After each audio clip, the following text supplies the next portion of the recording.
Hi, everybody. It is Live with Professor Briggs, episode number 2. Hope everybody is doing well and that summer is going well. Summer is going fast, quickly getting into the rear view mirror, but glad you could join us here tonight. We're on Facebook. We're on YouTube as well at NWPA Sports.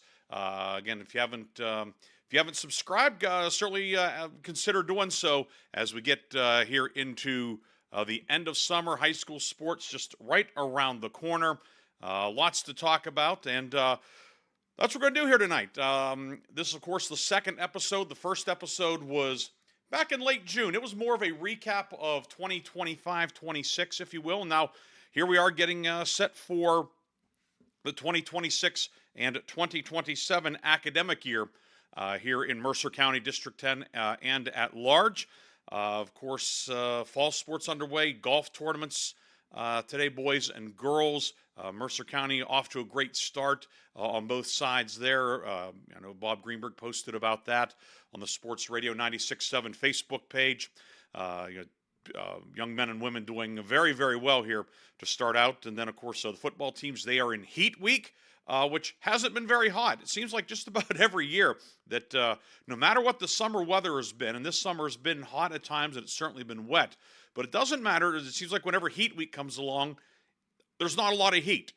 Temperatures in the 70s and so forth. Today certainly was a little warmer and quite sticky, but just one of those things that heat acclimatization and not a lot of heat out there for everyone to get ready for. But a lot going on there. Other fall sports locally getting underway: soccer, volleyball, tennis. Next week, cross country as well will be getting underway in the across the Commonwealth and here in Mercer County. So some recent news since last time. Some of it is really new, some of it really isn't new. But on the coaching side of things, boys basketball, 2 new coaches locally connected by Route 173. One, a name that is quite familiar to Mercer County folks. The other, a name that is certainly quite familiar to our friends in Lawrence County, starting at Grove City, where Grove City High alum Torrin Smith most recently spent a couple of seasons as the Franklin High head coach. He has been named the head coach at his alma mater, and that happened last month in July. So he takes over. Did a lot of good things at Franklin, taking over for Jason Fulmer after that state runner-up finish, and 24 and 22 in 2 years. But Torrin Smith coming home, so to speak. So congratulations to Torrin, who's the first Grove City alum to hold that job in, I'd have to do some more research, but it's been a good 55, 60 years at least since an alum had that job, maybe even longer. But congrats to Torrin Smith. And then down the road at Slippery Rock, where the job was previously held by a Grove City High grad, A.J. Mata, Ricky LaRocco, longtime coaching veteran in Lawrence County, taking over. He was hired Monday night to be the Rockets' new bench boss. Most recently had been the head girls coach at Laurel High School. He was girls head coach at Shenango, won a District 7 title there in Class 2A, and also spent quite a bit of time as a boys assistant coach at Neshannock under longtime head coach Jim Smiley, and then at Shenango under Bob McQuiston, 2 coaches who racked up a lot of wins down in the Newcastle area over the years. So Coach LaRocco hired Monday night to take over at Slippery Rock High School.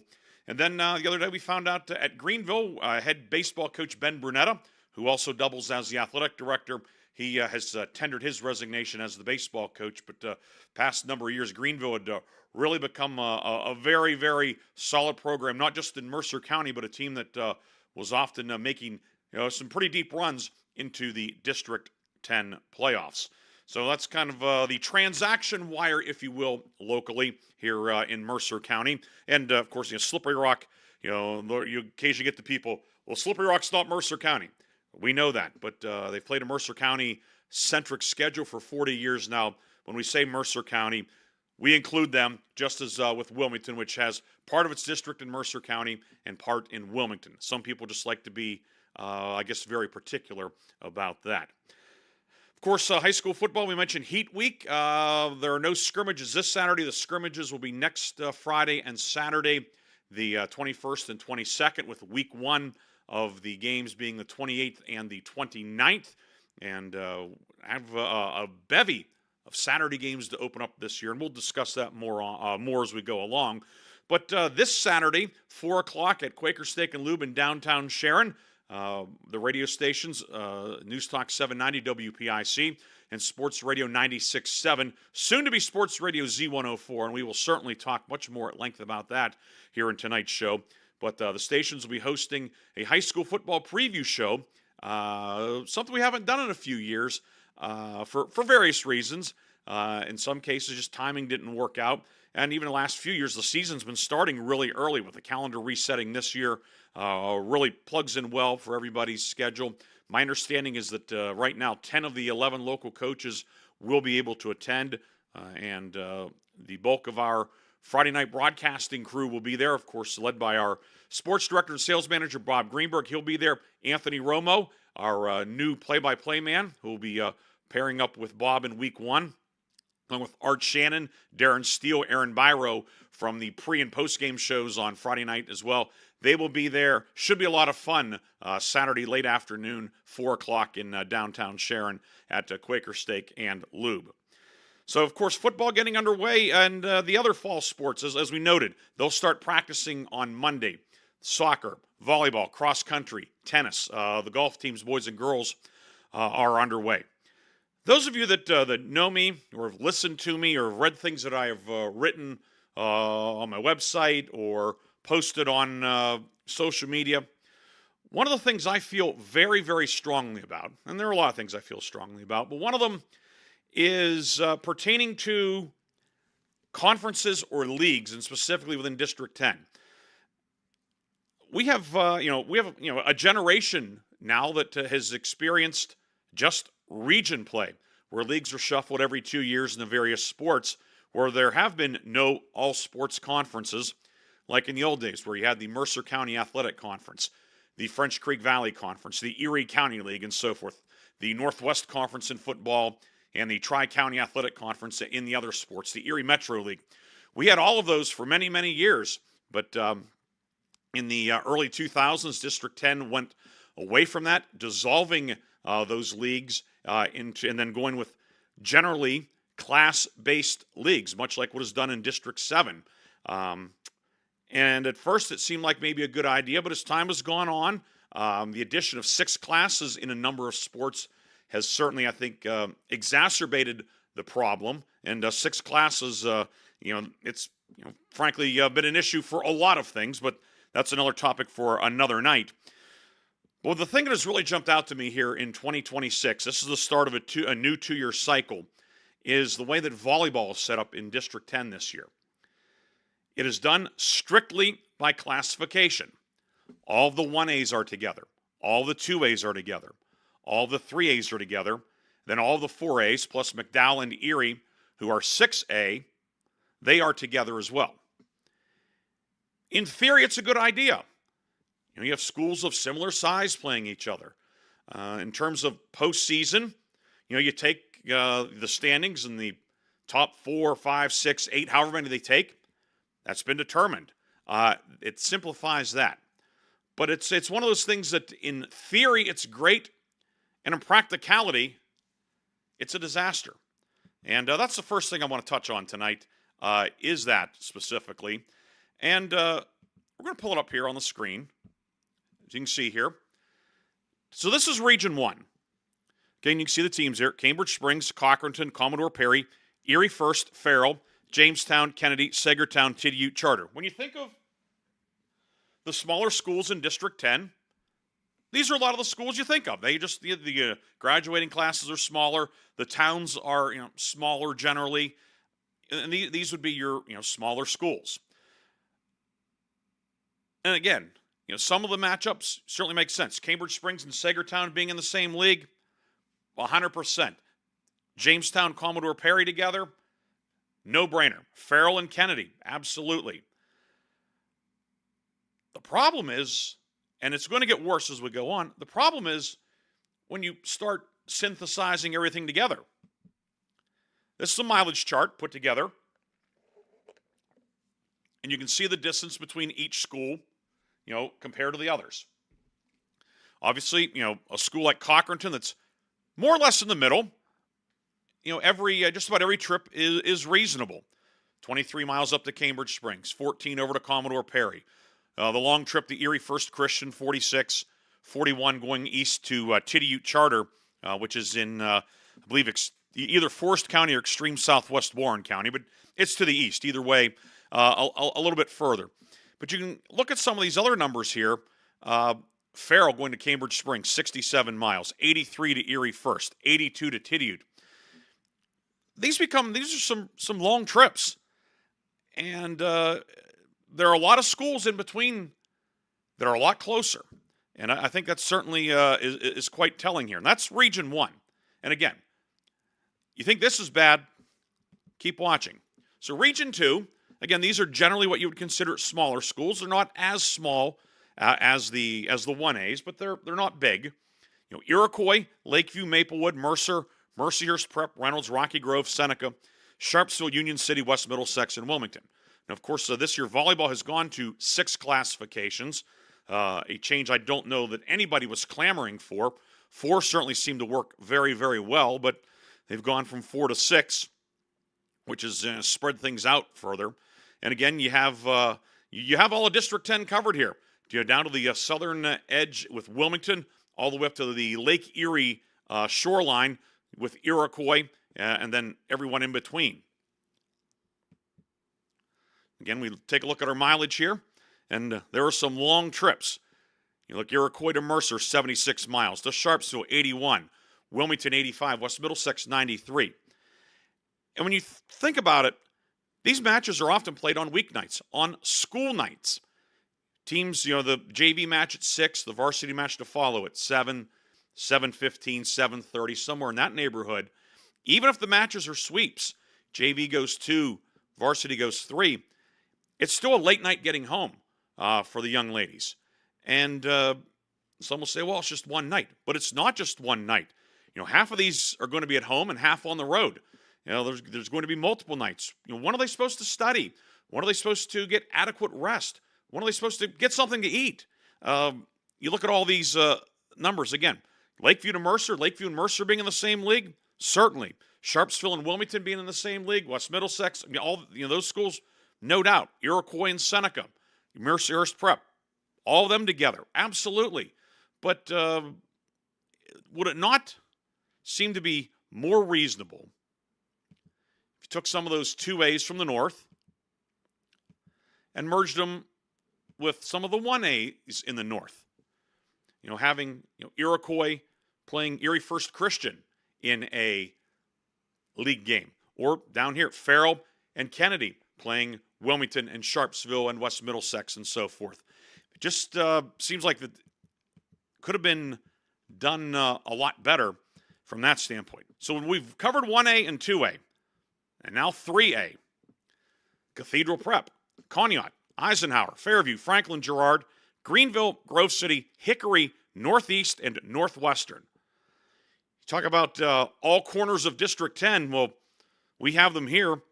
Considering Hickory, the western part of the Hermitage School District borders the Ohio line. Northeast borders Lake Erie and the New York line. Cathedral Prep is in Erie. Eisenhower borders the New York line north of Warren. This is an extremely far-flung region.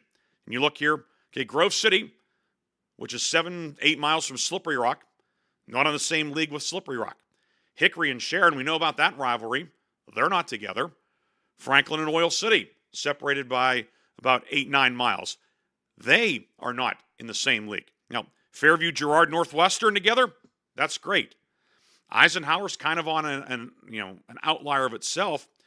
But just the notion that there would be a league including both Northeast, Hickory, and Eisenhower in it, it's mind-boggling. Again, we look at our handy-dandy mileage chart here, and here we get into some triple digits. Hickory to Eisenhower. One of them's going to one place this year, and then we'll flip it next year, presumably. 110 miles. And not a lot of 4-lane roads between the two of them. Again, it's going to be a long night. Going to be leaving right after school. Long night getting home. Doesn't seem to be in the best interest of anyone. Student athletes, you hear people, when they'll say about, well, attendance is down. How many people are going to be able to make a trip from Russell to Hermitage on a Tuesday night or a Wednesday night, or vice versa, or Northeast coming down to Grove City on a Wednesday night, or vice versa? Those are all, those are, I think, factors. And then you look at, just go to your local gas station. What's the price of diesel? $5.50, $6 a gallon right now.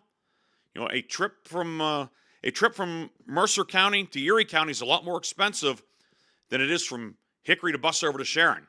Granted, there are some standard fees. Once they turn the bus on, you have to pay a driver and so forth. But on the whole, it's a lot more expense transporting people back and forth as well. And then we get to Region 4, which is 4A plus the two 6As, Erie and McDowell. And again, far flung. Sharon and Slippery Rock down this way, in with Warren, Erie, McDowell, Harbor Creek. It certainly would, if you take the left side of that column and perhaps even include Warren and or Meadville, that would be a very good league. We have 7-8 teams play double round robin, 12, 14 matches. That would be a great league. And then if you say Oil City, Sharon, Slippery Rock, Titusville, put them in with Franklin, Grove City, Greenville, Hickory, you'd have a really good league. Instead, by divvying them up strictly by classes, we have many, many more trips. We see some triple digits showing up in here again, and these mileage totals. It just, again, does not seem to be in the best interest of the student athletes and the schools themselves and their classmates. You want to go watch play the local rival. Mercer going down to Wilmington. Okay, they happen to be in the same league, but Grove City and Slippery Rock, they're scheduled to play a non-league game this year. But part of the fun with rivalries is hey, they got us down at their place, we're going to get them at home. And these are going to be single round robin schedules. So instead of having your traditional double round robin home and home, you get one crack at teams. And I think that's, because of the size of these 4 very large regions instead of maybe 6 that could be a little bit smaller. Again, I think this is really an illustration as to why class-based regions have outlived their usefulness. And I think yes, this is an extreme example, but I think this is a clear example as to why.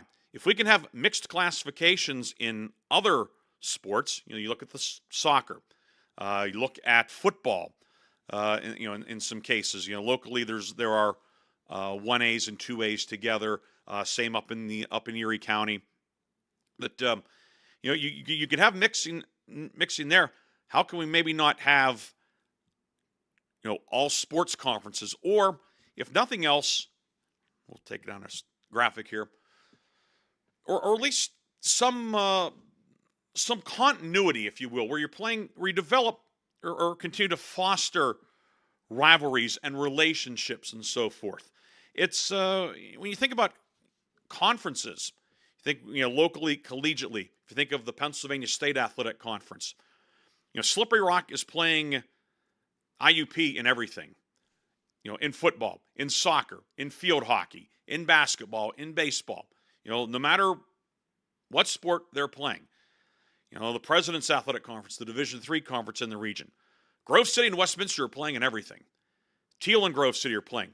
W&J and Waynesburg are playing. Allegheny and Hiram are playing. And there's consistency. You get it's good for the schools. It's good for the competition. And I think we are really missing that in District 10 now by not having all sport conferences, or at least, and again, I know that there are some factors. You think about football being one. Okay, you can mix and match classifications in some sports. Like if McDowell plays, say, a mid-sized school in baseball, nobody's going to be physically injured or banged up because of that. There's not that physical danger because of roster sizes and so forth. Not to say that smaller schools cannot compete with larger schools. We've certainly have seen that in recent years. Hickory, Farrell, Sharon, etc.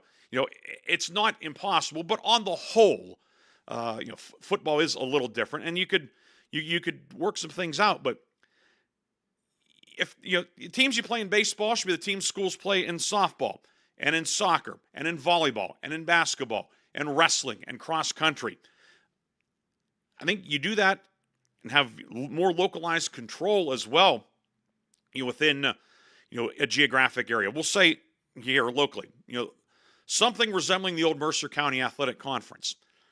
If there's some type of issue between two schools, whatever it is, fan behavior, scheduling, facilities, whatever, it could be handled on a more local basis. You have the committee in charge, an executive director for an academic year, be it principals, athletic directors, whomever.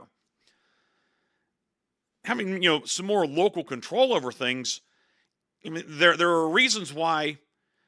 Locally, I live in Pine Township, Mercer County.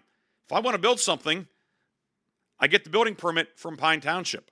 I don't get it from Mercer. I don't get it from Harrisburg. I don't get it from Washington, D.C. So I think having another benefit would be having the more localized, localized leagues.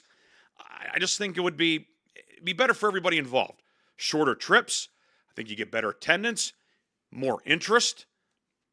I think the fact of, as we outlined with volleyball, it's going to be some of these are going to have some light crowds because of teams that you don't have a history against. 60, 70, 80-mile trip one way. It's I think it's a really I think what they've done with volleyball, I think, is a perfect illustration why we need to strongly reconsider in District 10 going back to all sports leagues of some sort. Doesn't have to be the old way. It could be there's no set if you're going to put teams A, B, C, and D together. You could hash it out, but I think it's something that definitely needs to be explored. And another reason why is this. I have a sheet of paper here. This year in the fall, just the fall. So football, boys and girls soccer, cross country, golf, volleyball, tennis. Girard High School up in Erie County. A smaller school, 2A in football, I think 2A in a lot of sports now. Girard this fall has 20 different schools that would be a league rival in at least one sport, ranging from Eisenhower to Hickory and Grove City to Cathedral Prep to Sagertown. That's just naming a few of them. So Girard, 20 different schools, which is about half of the District 10 population in terms of total schools. Titusville, a little bigger than Girard, kind of in that 3A, 4A, kind of about smack in the middle. 22 different league opponents in the fall. Whether it's Corey, which is right up Route 77. They, of course, have a long rivalry. Meadville, Warren. Certainly those all make sense, certainly historically for Titusville, Oil City. But then also McDowell, Erie, and Cathedral Prep.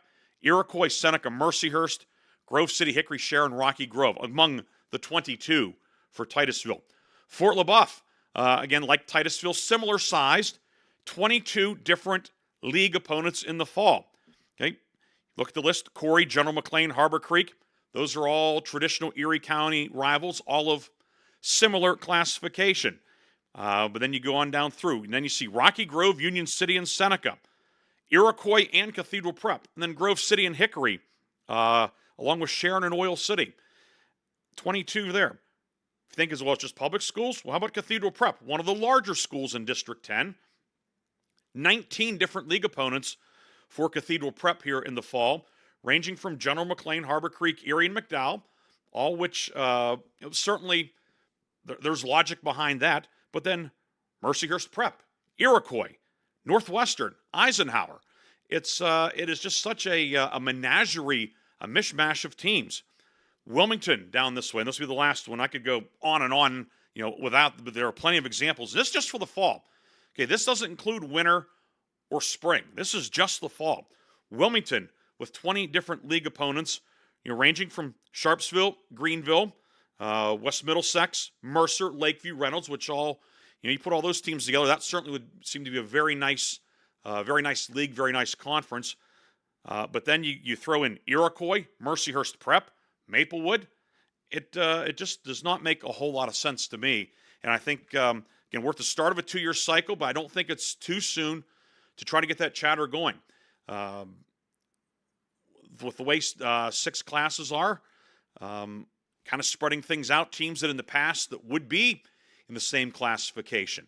Not to bore people with math, but in the old days when you had 4 classes, and there are still some sports with 4, soccer being one of them, 1A or what used to be A and AA are now 1A, 2A, 3A, and then AAA and Quad A are now 4A, 5A, 6A. It's 2/4 equals 3/6. If you would go back to your basic algebra, I know that people don't like math, especially right now when school's not in. But with the 6 classes, then you get these teams kind of scattered around a little bit, where now they're not based on 10, 12, 15 boys or girls being partitioned out of leagues.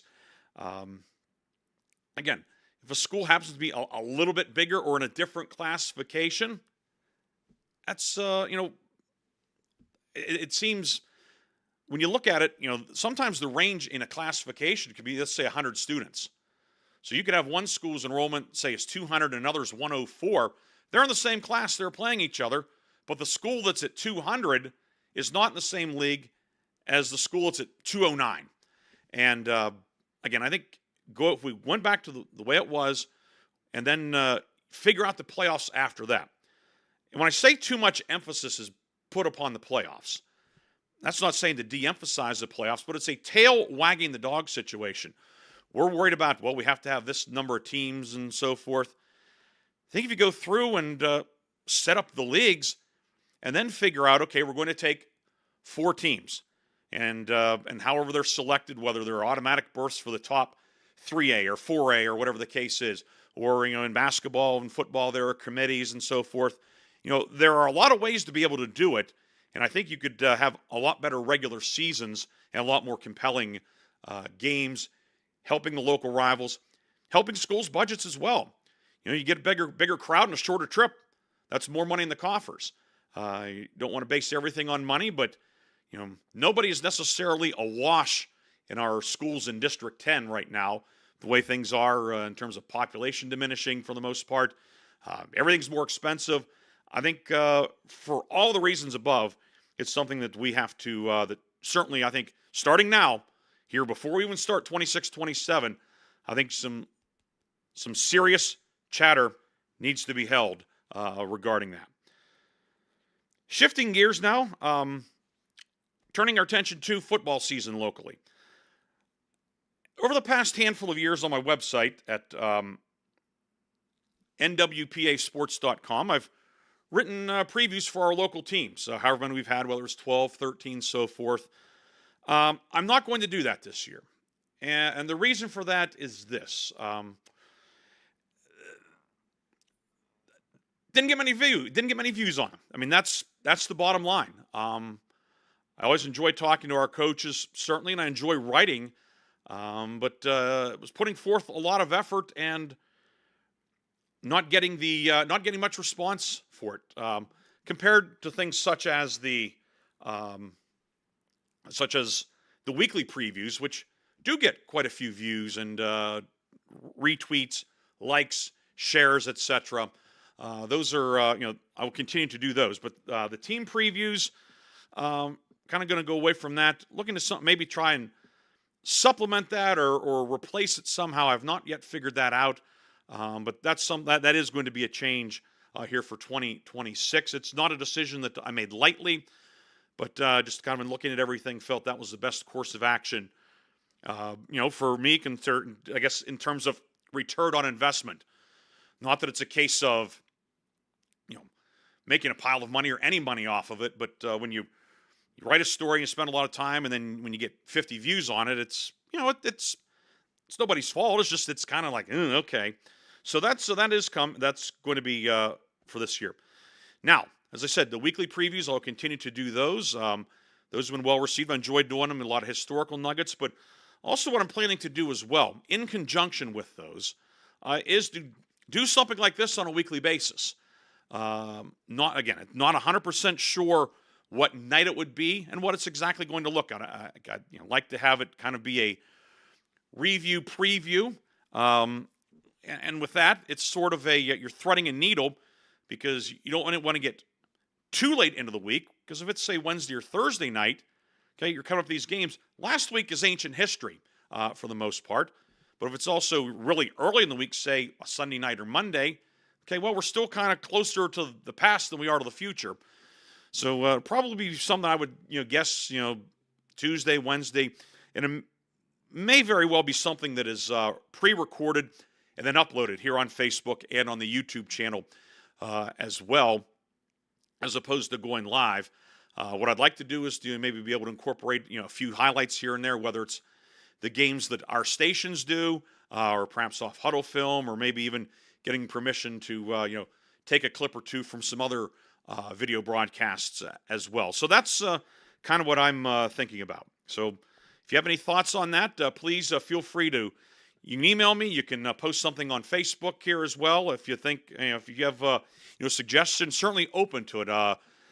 Again, none of this is set in stone or written in magic marker or whatever. But I'm excited about that. To try to do something new, because here in 2026, video is popular. People like video. People still will maybe take some time to read something, but truth be told, I get a lot of a good number of views on the weekly previews. But yes, there are some people that will read about all 5, 6, 7, 8 games, however many we have in a particular week. But I'm sure there are also others who are maybe just interested in their team, or maybe their team and the big rival, or something of that sort. They'll go through, skim through it. Think maybe in a video format may hold people's attention a little bit longer. Again, attention spans are shorter, and I don't want it to be a marathon as well. So one thing that with football season coming up, something that at times has been problematic for media, namely newspapers, and those of us who compile local statistics. And again, my plan is to do the Mercer County area football stats each week, and hope to get those posted on Sunday night or Monday. Sometimes it takes a little longer, but football statistics. We are a technologically driven society, but the pen and pad still work. And I think so often people say, well, I can't find an app, or I need this, or I need that. And there's no reason here that for somebody to have a stat person, whether it's maybe a junior high coach or a parent, or just somebody that likes football, wants to help out and be involved in some way. I don't think there's any reason to not have a full box score of a game for both teams, within reason after a game. 15, 20, 25 minutes, even if you're doing everything manually, to add it up, cross-check it. I think that there's I think that certainly is very reasonable to expect that. One thing that just as somebody who is a fan, a media person, and again involved with the stats, is when you see a box score in whether it's in the Herald, the Record Argus, the Franklin News Herald, the Derrick, whatever, any number of publications, in the box, it's a half box score, and you'll have say first downs and rushing yards and so forth for one team, but the other side it just says NA. I just think there's no reason for that. I think it's just again, I think that's I think that's wrong. I think it's lazy. So anyway, with that in mind, there are a few pointers here with some football stats, some real basic stuff here. But again, these are things that you kind of notice. I've been doing the Mercer County stats for about 10 years, and some things that sometimes show up that cause some consternation. So number one, and you're going to think, well, these seem very simple, and they are, but they get messed up. The number of pass completions must equal the number of pass receptions. If a quarterback is 5 for 10, there have to be 5 team receptions. There have been so many box scores over the years where you see quarterback 5 for 10 and then 6 catches or 4 catches. It's, again, receptions and completions have to equal. And with that, passing yards have to equal receiving yards. Quarterback's 5 for 10 for 100 yards. 5 receptions for 98 yards doesn't make sense. Or 5 receptions for 102 yards. Or worse yet, 6 catches for 97. So again, those are pretty basic, but they are often not aligning properly. In high school and college, yards lost on a quarterback sack are deducted as rushing yardage. The reason being is that until the quarterback puts the ball in the air, he's a runner. So, and with that, a sack can only be credited on a passing play as well. If it's an obvious quarterback run, quarterback draw, the option, any designed quarterback run, a sweep to the outside, and there's lost yardage, it's not a sack, it's just a tackle for loss. So the yardage is deducted as rushing yardage, but it's not a sack. On the defensive side, you can only have up to 2 tackles on a play. You either have 1 solo or 2 assists. And a lot of times you see some tackle numbers for games, and they are, if you added them all up and then compare to the number of passes caught and rushing attempts and returns and so forth, that they don't add up. So you can have up to 2, either a solo tackle or 2 assists. And if a play gets nullified by a penalty, there's no tackle because the play doesn't count. Now, with penalty enforcement, if the penalty happens downfield on a running play, you get the rushing yardage or receiving yardage to the point of the penalty. If a running back runs for 20 yards, but the penalty is 10 yards past the line of scrimmage, it's a 10-yard run, then a 10-yard penalty is stepped off.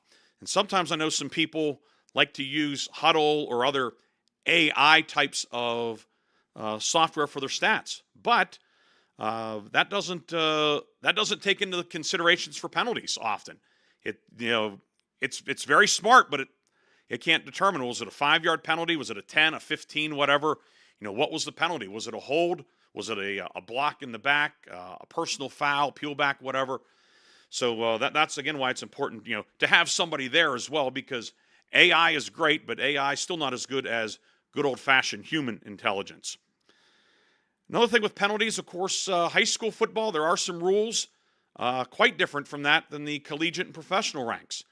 Notably, there are very few automatic first downs in high school football for penalty. Roughing the kicker, punter, holder, and passer is an automatic first down. Everything else is just yardage. So if it's 3rd and 20 and there's a personal foul for 15 yards, it becomes 3rd and 5. It's not an automatic first down. That is a big difference from the high school ranks to compare to what you see on Saturdays and Sundays with the college game and the professional ranks.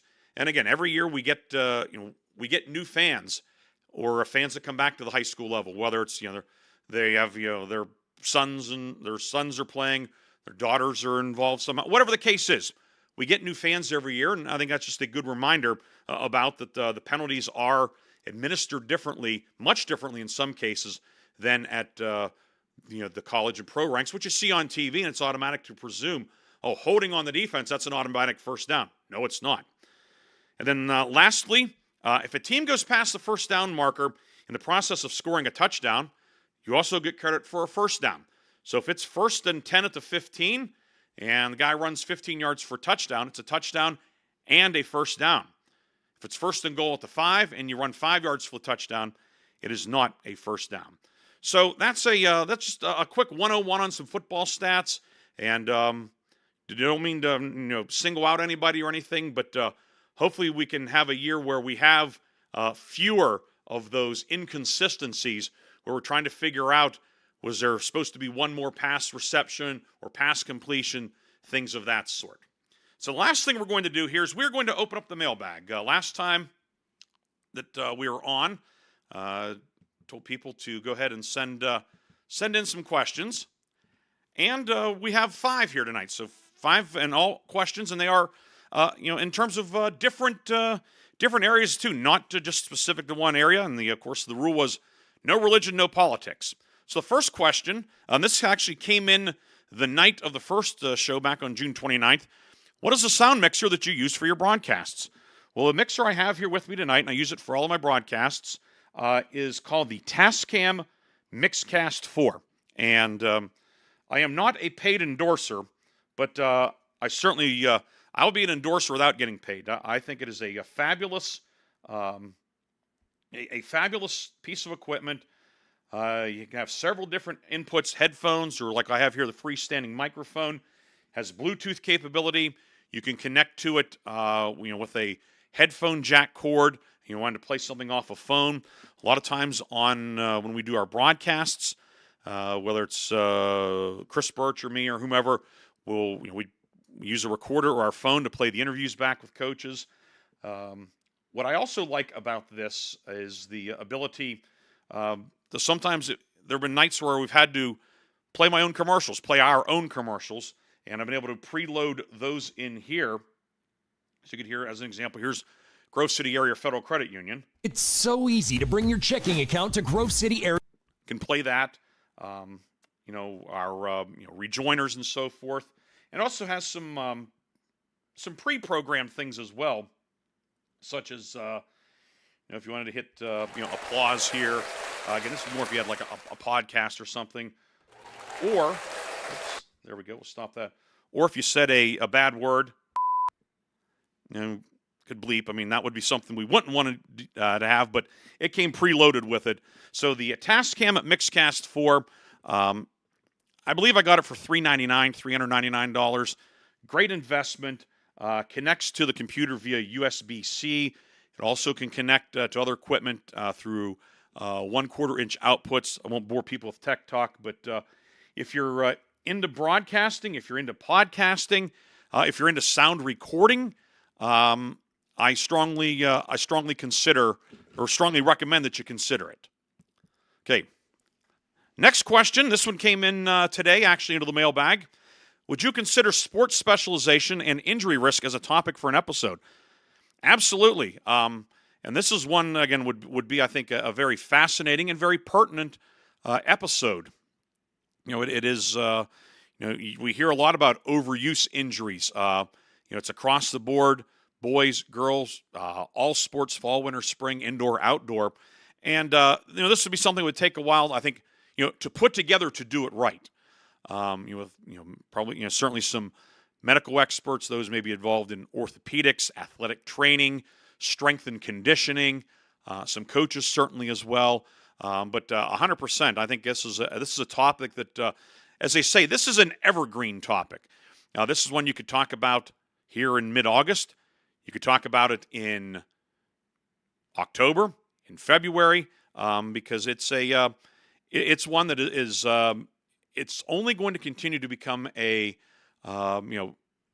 become of note, if you will, as sports specialization continues to be seemingly on the increase. And in terms of there are a lot more things outside of a traditional scholastic season as well. Be it JO volleyball, AAU basketball, travel baseball and softball. I know there are a lot of summer programming for track and field, distance running, etc. too. Just about everything has something outside of the traditional season now as well, and I think this is definitely something that as we go on here would be something that would certainly, I think, be a very relevant and very interesting, and one that would take a little bit of time to put together to do it right. So, but that was a great question sent in today. Next question in the mailbag. We're changing gears here a little bit. And again, we said just about everything was in play here. Do you think Donnie Kelly is the right man to lead the Pittsburgh Pirates next season? Of course, Donnie Kelly, it's his first full season as the Pirates manager, took over last year. Really did a good job, I thought, with the Pirates in 2025. This year, in contention really until late July. Then that series with Arizona just seemed to really take some starch out of them. Good win today for the Pirates. They're 59-64. I'm a big Don Kelly fan. I think he is, he's a guy who had a lot of interest when he was a coach and bench coach around Major League Baseball from teams, from what have been successful organizations. So he's a highly respected man in baseball. And again, this is his first full go-round, first full season as a manager at the Major League level. Certainly the Pirates season has been a disappointment. There were high expectations coming in. if you're looking at reasons why the team's 59-64, I think you have to go down a lot. You have to check off a lot of other things before you get to the manager. Certainly the bullpen for much of the season was problematic. That's been, how many leads were punted away? The record after 6-7 innings has not been good. The starting pitching, and most notably Paul Skeens, but on the whole, the starting pitching has not been the strength that it was thought to be this year. The thinking was if the Pirates have the kind of pitching they had last year and any kind of offense, look out. Well, the offense until recently has been very, very good, one of the best in baseball for most of the season. But as of late, they'd cooled off until today, 13 runs against Miami, and perhaps that will spark something here over the last 40 games or thereabouts. But so I think you look at those things, and then, of course, the injuries. Pirates have suffered a lot of injuries. Connor Griffin, O'Neal Cruz, Ryan O'Hearn, Spencer Horwitz, Endy Rodriguez. The guys that have filled in, Jake Mangum, Esmeralyn Valdez. They mixed and matched with Jared Triolo and Jacob Gonzalez, Henry Davis, Rafael Flores. They've done a good job of kind of, holding the fort for a while, but at some point, it catches up to you, and then hasn't helped that just about everybody has been in a funk the last couple of weeks, and hopefully for the Pirates today is a breakout and they can get back on the beam. 5.5 out, about 40 to go. It's not impossible. Margins for error is certainly very slim right now, but in summation, I think Don Kelly is the right man. You have to realize this too. The last time, got a little bit hot there on the mic, sorry. The last time that the Pirates had a first-year manager when there were any sort of expectations, okay, it was 1977 when Chuck Tanner took over. And the Pirates, that was, the lumber company, and they had been, they had won 5 division titles at that point, and they were second place in 76, and they were a legitimate contender that year when he took over. But if you look at all the Pirates managers since, okay, when Jim Leland took over, in 86, the Pirates were the Pirates were the bottom. They were the bottom of the barrel then. When Gene Lamont took over in 97, Lloyd McClendon, Jim Tracy, John Russell, Clint Hurdle, Derek Shelton. When they all took over, the expectations were more or less, let's not lose 100 games. And for Don Kelly, taking over last year, and because of the promise shown, certainly the expectations were up. The additions to the team, O'Hearn, Brandon Lau, and so many others, Jake Mangum, Mason Montgomery, the list goes on and on. That the expectations, were higher, as they should be. So, again, it's his first 4 years as a manager. When Chuck Tanner took over in 77, he had been a successful manager with the White Sox and the Oakland A's prior to that. So he had been through 162 games. He had been through managing a season, managing people. Of course, the advantage he had in 1977 is he had a bullpen with Kent DeColvey, Grant Jackson, and Goose Gossage in it. And Don Kelly's had Gregory Soto and Dennis Santana for much of the year, among others. So it's as Ray Eckenrode, formerly of the Altoona Mirror, now down in Florida. Very good Twitter follow, by the way. I strongly recommend him. He said all year the bullpen's been like a game of chuck-a-luck, Carney game, a dice game, and that's what it's been like for the Pirates. You never know who's going to be the right guy at the right time or the wrong guy. So in summation, again, am I looking at this through a perfectly neutral lens? Probably not, but you know what? I do think Don Kelly is the right man, and hey, the Pirates are not out of this. Again, they need to probably, I would say, go 26-13 down the stretch to maybe get in. That would be 85 wins. It's certainly doable. The September schedule is not rugged. Kansas City's in there. Some games with Detroit, who's playing a little better, but below 500. St. Louis, again, who's about 500. The September schedule is not terrible, but if they can get through the rest of August with a trip out to L.A., to the Dodgers, not the Angels. The Angels come to town, but the Dodgers in there. If they can maybe get close to 500 at the start of September, perhaps they can make a move over the last month. But another good question there. All right. The last 2 questions are questions that I've been asked a lot via email, text, DM, or in person. What will be different with Sports Radio 96.7 moving to 103.9 on the FM dial? So for those of you who are not aware, I think many people are aware, but 96.7 WLLF has been sold by Cumulus Media. It and then a station in the Harrisburg area were sold to another company, a religious broadcasting company that will be taking over at 96.7 as well as the station to the east. So with that in mind, all the sports programming is going to move to WWIZ Z104 as it's known, 103.9 on the digital dial. And that will take place starting Monday, this coming Monday, August 17th. So what will be different? In terms of programming and so forth, very little will be different. There will be high school sports. Pick Sportsline and Coach's Corner will be on there. Pittsburgh Pirates, Pittsburgh Penguins, Pitt football and basketball, and then the Westwood One programming during the day, and then Westwood One NFL coverage will be on there. So the content will remain the same. But what is different, and I certainly think these are very much positives. Number one, it's a much stronger signal at 103.9 FM, about 6,000 watts. That makes it, according to Bob Greenberg's research, the third most powerful FM sports station in Pennsylvania, behind WIP in Philadelphia and KDKA FM in Pittsburgh. So in Pennsylvania, which has a lot of radio stations, a lot of small towns, there are a lot of stations in AM and FM in Pennsylvania. WWIZ Z104, Sports Radio Z104, is going to be the third most powerful station signal-wise. In terms of on the dial, for those who, still moving, maybe you have an analog radio or whatever, it's a better spot on the dial. It's not quite as crowded around there as it is at 96.7. And again, the stronger signal, that means more people will be able to listen over the air. The signal extends in all directions further.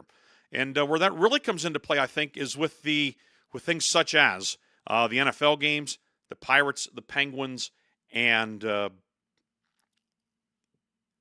Pitt.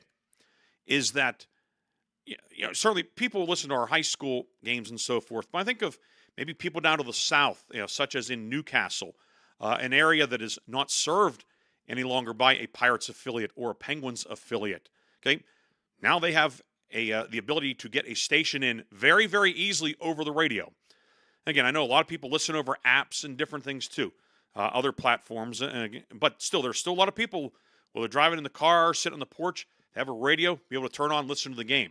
So I think that certainly will be very much beneficial for people in those areas, or over in the Youngstown, the Mahoning Valley area, Trumbull, Mahoning, Columbiana counties, a much stronger signal in that direction to be able to, for people who are fans of those teams.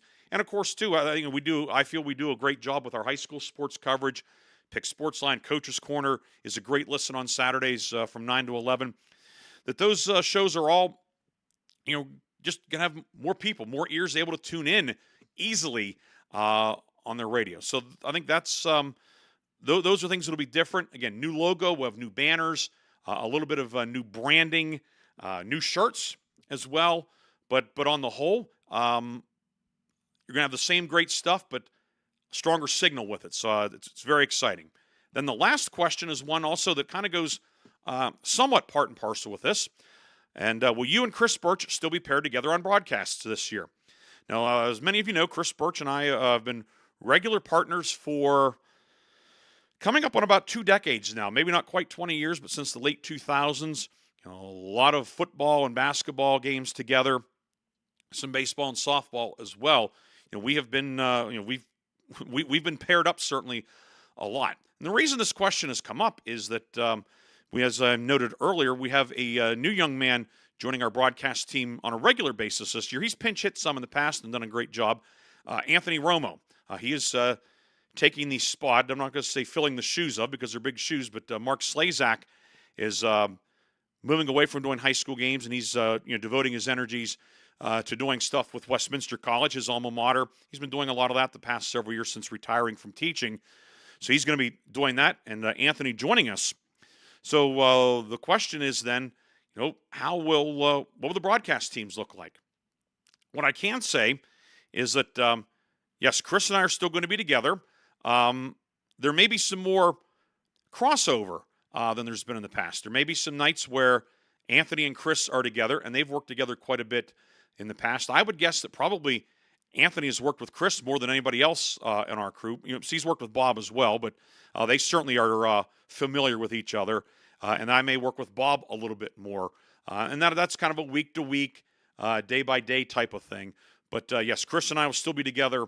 I would expect the bulk of the time. I know without revealing our schedule for week 1 in high school football, I'll let Bob Greenberg do that Chris and I are going to be together both on Friday and Saturday. So great questions there. Appreciate everybody that took time to write or text or send those in. Great questions. And the mailbag, we'll keep that as a segment as we go on here throughout, because I think people are interested, and I'm glad to be able to answer questions to the best of my ability. So, checking out a few other things here. A couple of comments. Longtime neighbor David Lander checking in. We played softball together, rode the bus together when we were younger. He's checking in, says, looking good. Good to hear from you, David.